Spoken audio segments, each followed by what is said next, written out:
Assalamualaikum warahmatullahi wabarakatuh. Kepada Bapak Fadli Sultan, SSMA, yang saya hormati, selaku dosen mata kuliah Bahasa Indonesia Universitas Muhammadiyah Semarang, serta teman-teman semua yang melihat video ini. Apa kabar teman-teman semua? Semoga dalam keadaan baik. Sebelumnya, perkenalkan, nama saya Oktania Eka Putri Setiaji, NIM 16092420207. Saya dari Prodi S1 Keperawatan, kelas reguler D semester 1. Nah, hari ini kita mau bahas apa sih? Ada yang tahu? Nah, hari ini kita akan membahas tentang kedudukan bahasa Indonesia sebagai bahasa nasional dan bahasa negara. Sekaligus, ini juga sebagai pengumpulan tugas mata kuliah bahasa Indonesia. Baik, tanpa berlama-lama, mari kita mulai saja. Yang pertama, ada sejarah bahasa Indonesia. Bahasa Indonesia resmi dijadikan bahasa nasional sejak Sumpah Pemuda pada 28 Oktober 1928. Sebelum itu, bahasa Melayu digunakan sebagai bahasa perdagangan dan komunikasi lintas suku. Pilihan bahasa Melayu sebagai dasar bahasa Indonesia didasarkan pada kesederhanaan tata bahasa dan sudah banyak dipakai di berbagai wilayah. Setelah Proklamasi Kemerdekaan 1945, bahasa Indonesia dikukuhkan sebagai bahasa resmi negara melalui UUD 1945. Jadi, bahasa Indonesia bukan hanya sebatas komunikasi, tetapi juga simbol perjuangan kemerdekaan dan identitas bangsa. Lalu, yang kedua, bahasa Indonesia sebagai bahasa nasional. Bahasa Indonesia sebagai bahasa nasional berfungsi sebagai alat pemersatu bangsa. Sebagai negara yang terdiri dari lebih dari 700 bahasa daerah, keberadaan satu bahasa yang dimengerti oleh seluruh penduduk Indonesia sangat penting. Selanjutnya adalah peran dalam kehidupan sosial, yaitu satu, sebagai bahasa pemersatu. Dengan beragam suku budaya dan bahasa di Indonesia, bahasa Indonesia memungkinkan setiap orang berkomunikasi tanpa hambatan bahasa daerah. Contohnya, dalam komunikasi lintas daerah seperti orang Jawa yang berbicara dengan orang Batak menggunakan bahasa Indonesia. Tentu paham kan? Yang kedua, sebagai identitas nasional, bahasa Indonesia menjadi identitas kebangsaan yang kuat. Penggunaan bahasa ini di tingkat nasional membedakan Indonesia dengan negara lain dan memperkuat rasa kebanggaan sebagai bahasa. Contohnya, yaitu pada saat peringatan Hari Kemerdekaan, pidato kenegaraan dan acara-acara resmi selalu disampaikan dalam bahasa Indonesia. Yang ketiga, sebagai pengantar dalam media komunikasi, bahasa Indonesia digunakan dalam berbagai platform media, baik media cetak, elektronik, maupun digital. Misalnya, penggunaan bahasa Indonesia di televisi, radio, internet, dan media sosial menjadikannya sebagai bahasa sehari-hari yang menyatukan masyarakat dari berbagai kalangan. Seperti di platform media sosial seperti Instagram, Twitter, TikTok, mayoritas konten kreator Indonesia menggunakan bahasa Indonesia untuk menjangkau audiens nasional, memperkuat interaksi antar warga negara dari berbagai daerah.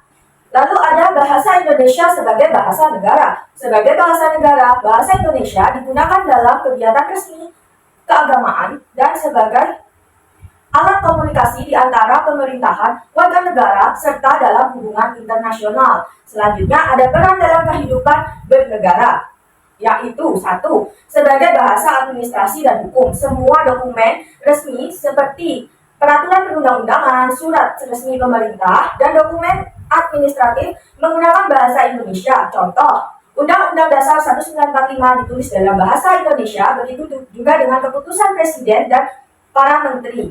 Yang kedua, digunakan dalam sidang dan rapat resmi. Bahasa Indonesia digunakan dalam semua sidang kenegaraan dan rapat-rapat resmi di berbagai lembaga negara seperti DPR, pidato Presiden, serta pengumuman resmi dari pemerintahan. Yang ketiga, sebagai bahasa pendidikan. Sebagai bahasa resmi negara, bahasa Indonesia menjadi bahasa pengantar di semua lembaga pendidikan formal dari tingkat sekolah dasar, SMP, SMA, hingga ke perguruan tinggi. Ini menjamin keseragaman dalam pendidikan dan pengetahuan di seluruh wilayah Indonesia. Lalu yang selanjutnya digunakan sebagai diplomasi internasional. Dalam urusan internasional, meskipun bahasa asing sering digunakan, bahasa Indonesia tetap menjadi identitas diplomasi Indonesia di dunia internasional. Misalnya dalam konferensi internasional atau perjanjian antar negara. Pasti sering menggunakan bahasa Indonesia kan? Yang keempat, ada peran bahasa Indonesia dalam globalisasi. Di era globalisasi, peran bahasa Indonesia semakin signifikan, terutama dengan perkembangan teknologi dan informasi.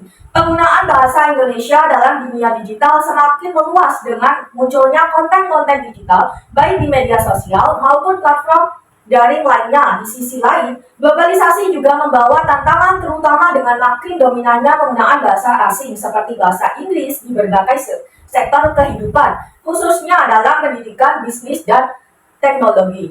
Yang selanjutnya ada tantangan yang dihadapi. Apa sih tantangan yang dihadapi? Yang pertama, maraknya bahasa asing. Banyaknya penggunaan bahasa Inggris dalam pendidikan tinggi, bisnis, dan teknologi bisa menjadi ancaman bagi eksistensi bahasa Indonesia. Misalnya, banyak istilah asing yang masuk ke dalam percakapan sehari-hari bisa mengurangi penggunaan bahasa Indonesia yang baik dan benar.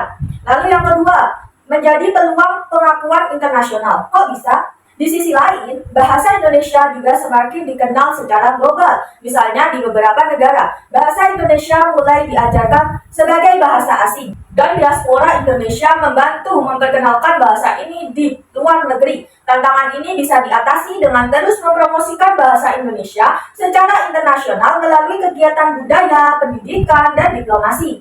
Lalu yang selanjutnya ada pentingnya mempertahankan bahasa Indonesia. Kenapa sih penting? Nah, menurut kalian penting nggak untuk mempertahankan bahasa Indonesia? Jawabannya pasti sangat penting kan? Kenapa sih?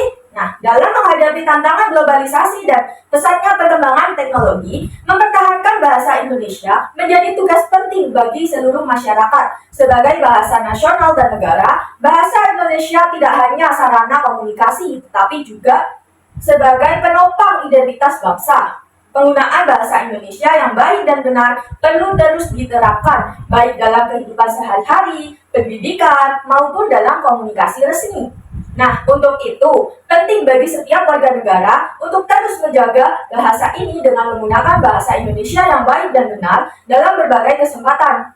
Selain itu, melalui pengembangan kreativitas seperti dalam bidang sastra, musik, film, dan seni lainnya, bahasa Indonesia bisa terus berkembang mengikuti zaman. Nah, gak kerasa nih, waktu paparan dari saya sudah selesai. Ini juga udah lama banget kan ya saya berbicara, maka saya sudahi dulu ya untuk penjelasan atau pemaparan kali ini. Sekian dari saya. Apabila ada kesalahan dalam saya memaparkan materi atau ada kekurangan yang terdapat dalam materi yang saya paparkan, saya mohon maaf sebesar-besarnya. Terima kasih atas kesempatan yang telah diberikan dan terima kasih kepada para pemirsa yang telah melihat video saya. Sekian dari saya. Terima kasih. Wassalamualaikum warahmatullahi wabarakatuh.